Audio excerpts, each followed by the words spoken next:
স্বেচ্ছাসেবক দল এবং সবাই মিলে ওখানে থাকবে। থাকে কিছু হয়তো বিদেশি অতিথি তেমন সময় থাকে না, থাকলে ওয়ার্ড চয়েস স্থাপন করা। এটা আমরা গুরুত্ব বুঝি হয়তো সদর কেন্দ্রিক পার্টিতে আমরা অলরেডি করছি কার্যক্রমগুলো।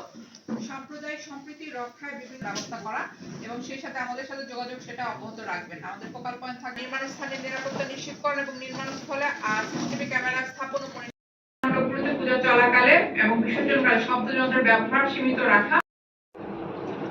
খাগড়াছড়িতে আমরা যেহেতু রাজনীতি করি, আমাদের কাকে ফোন দিলে আরো কিছু জনগণ পাওয়া যাবে হয়তো ওই এলাকায় যোগাযোগ রাখা। আমরা ফোকাল পয়েন্ট দিয়ে দেব, তাছাড়া সংশ্লিষ্ট ওসির নাম্বার কিন্তু আপনাদের সবার কাছে আছে।